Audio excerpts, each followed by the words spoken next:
Greetings from myself, Nazir, and the spiritual masters who guide our journey. We welcome all of you who are here to get this advanced spiritual knowledge for self-mastery and to share with others for the evolution of our species. Thank you so much for tuning in. Today we're going to talk about Neuralink. Elon Musk has now shared that he has completed his first human trials of Neuralink. And for those who don't know, Neuralink is one of the companies that Elon Musk owns and controls. And that company focuses on integrating technology into the brain. Yes, that's right, people. It's about implants. It's about putting computer chips in people's brain to make our lives easier, right? To make things better for us here on the planet.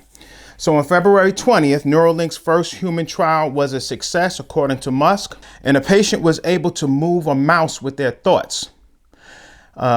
They were able to make movements with the mouse, no movement of their physical body at all, just by their thoughts, were able to control a computer to move the cursor into right click, left click, and make clicks on the mouse through a computer chip. Now, this implant was done by a robot. A robot surgically implanted this chip in the human brain, in the region of the brain that controls intention.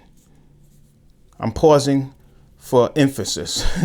It controls intention to move or an intention to take action. And the goal is to have people be able to integrate using just their thoughts to control the keyboard, control the mouse, and pretty much just sit there and use the computer just with your thoughts. And it's going to be surgically done in a very fast manner, using robots. So individuals can go there and pretty much their skull opened up and a robot will put a microchip in the brain. Also depression. We know depression and mental illness is on the rise. I did a whole video on the new mental illness pandemic. Well, they have a cure for that coming from Elon Musk, Neuralink, which is implants in the brain. Now, Neuralink is currently valued at $5 billion, which is huge, but it's also faced with a lot of people that are pretty much calling for more oversight. They're calling for more, scrutiny regarding the processes and the protocols in terms of safety of Neuralink. Now, what's your thoughts, everybody? Go ahead and put your comments below. I need your questions in place. For those who are new to the channel, we deal with pretty much ascension, for lack of a better word, meaning going to a place that's a higher earth that we choose to participate in terms of our frequency. What's happening is this, people. We have many different choices in terms of what type of world we're going to live in. And this is all due to the apex of Kali Yuga. And it also has a lot to do with our technology. It's given us a singularity.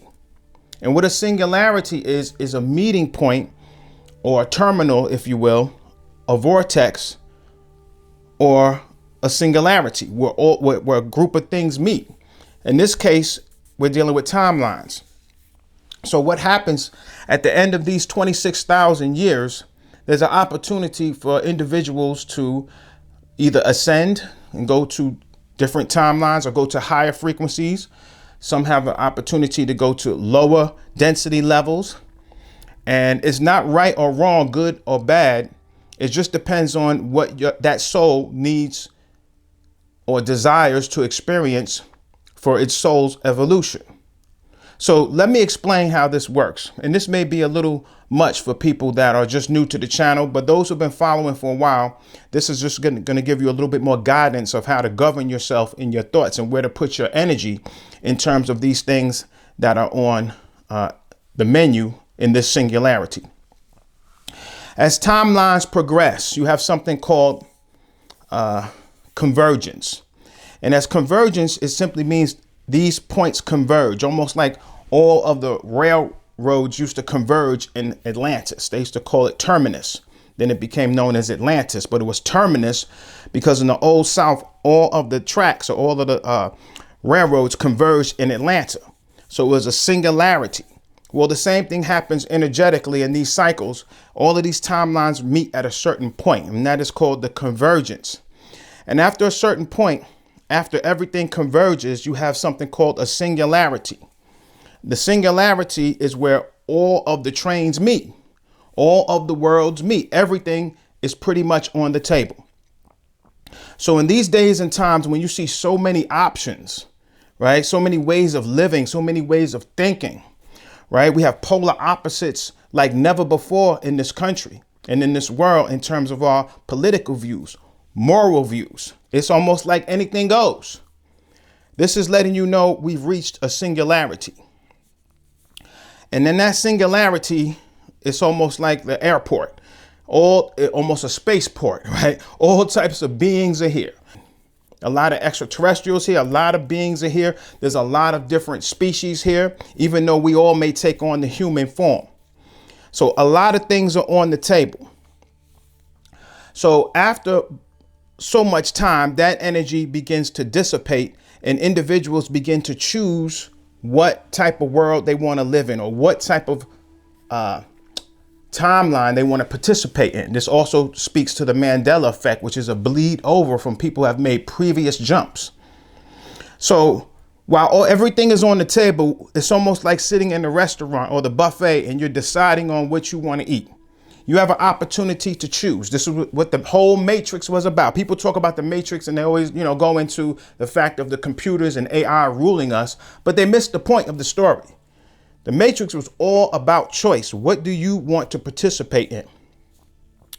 And as you begin to shift your energy and start to ignore, it's important that you ignore options that you're not interested in. If you're not interested in homosexuality, you're not interested in a situation where you have this domineering, tyrannical government, right? If you're not interested in things in terms of taking away your rights, or you feel like we should have all the rights, or whatever it may be, you have to focus on your intent and focus on the timeline you want to experience.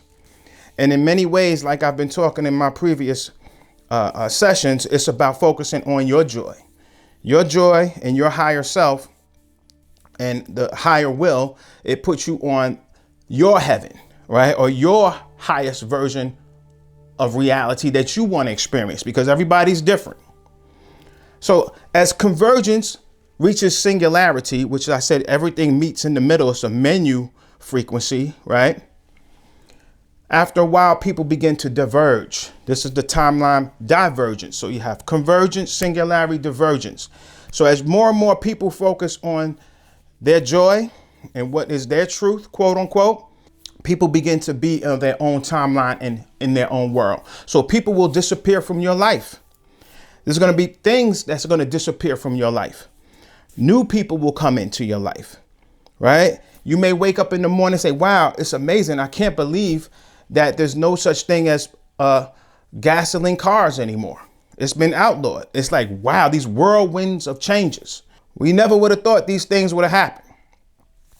So when that happens, now you have the divergence. And as time progresses, it's almost like tracks or lights from a prism. As time continuously progresses, you get further and further away from lifestyles, right? Or timelines or versions of Earth that are not compatible with you. So if you have a negative way of thinking, if you have a limited way of thinking, if you have a very hateful way of thinking, or loving, joyful, right? Expansive, creative, whatever it may be, it's going to be harder and harder to get off of that reality as timelines continuously diverge. You're getting farther and farther away. So it is absolutely imperative that if you want to live in a world that's of your taste, right? That's your cup of tea. It's absolutely imperative that you focus on those realities. If you are interested in divine order, in righteousness, in family, right? In peace, in order, in love, in unity, that you focus on that, right? So things like this with Neuralink is just a way for us to understand what we truly desire and say, wow, look at what those people are interested in over there. They're going to put chips in their brain. That is interesting. Over here, we're interested in raising the frequency of our brain. We don't want nanotechnology injected into our brain in quantum computing. No, but we will get nanoparticles of right trace minerals or colloidal iridium, platinum, and gold to take our frequency to the next level. Because here at Hidden Power University, we're interested in raising up the technology naturally from within us, not integrating with machines. But for those who are interested in that, there's no right or wrong answer. Everybody has the choice and the free will to choose what type of world they want to live in. But the question we all must ask is, where is this going? What's next? If we have computers in our brain, is it possible that someone can hack into our brain? Is it possible that it can be a glitch? These are just questions. And is it possible that there's other ways and higher ways to cure these diseases or problems with our spirit and our body? Do you follow me? So as the technological world and external alchemy continues to progress, so does the level of information from those that are sent from the universe in terms of natural emanations of light. And I'm speaking to angels, for lack of a better word. Angels are teachers, malaika, that come down, that teach humanity how to relink, right? We don't want a neural link, right? We want a universal link back to God. So that is where we're going in terms of our connection to the universe and our connection to our highest version of ourselves in terms of the original blueprint of who we are, right? Diseases, lack and limitation of the mind, all of that is essentially lack of connection to the Most High. When you have that lack of connection, you have that lack of grounding, you have that lack of centering, balance, and you have that lack of power. So now you have to resort to these other forms of technology. And there's nothing wrong with that. And I just want to stress that it's important that we don't condemn and make it evil, because in many ways, whatever you hate, you kind of bind yourself to it, right? You bind yourself to it because you're focusing on it. We don't want to give it any energy. But for those who are interested in that, by all means, go forward with that. Elon Musk said, like I said, he wants to facilitate the speedy surgical insertions. They're being very careful with the words. They don't want to call it implant or implants, because that raises alarms, red flags. I don't want an implant, right? We know that there's a lot of other types of implants that we speak of in our more advanced inner circle information. So they know that people have certain triggers. There's also a collective unconscious where everybody's connected. When you raise your consciousness or certain things permeate through the conscious community, it is an underlying connection where even the masses have access to that information. I can have a whole lecture about that. So my point is they're being very careful. They're calling it insertions, right? To treat obesity, autism, depression, schizophrenia. And this is what they're looking at doing. So that's it for now, everybody. Check it out, right? Look over there what others are interested in. And it's a great time as well, so you can actually study. And some people have actually incarnated to study certain beings in certain timelines by simply being in this gateway. You can go to the airport and just study people. You ever go across seas and there's different people and there's a different energy? You can study how people interact differently. You can study how men are different in different countries. Women are different in different countries. You come to the West, it's something else, right? So many of us are also here to observe and to study. But that's it for now, everybody. I thank you. I appreciate you. Make sure you log in, members, for Alchemy Session 3, which is coming this evening, actually. Make sure you have your textbook in place, Inner Alchemy Session 3, Becoming Golden. And this is what we're here about at Hidden Power University. We're becoming the technology. We're becoming the victory. We're becoming golden, right? And it's all within us, right? So Shalom Wadu. Thank you so much. And we'll see you next time.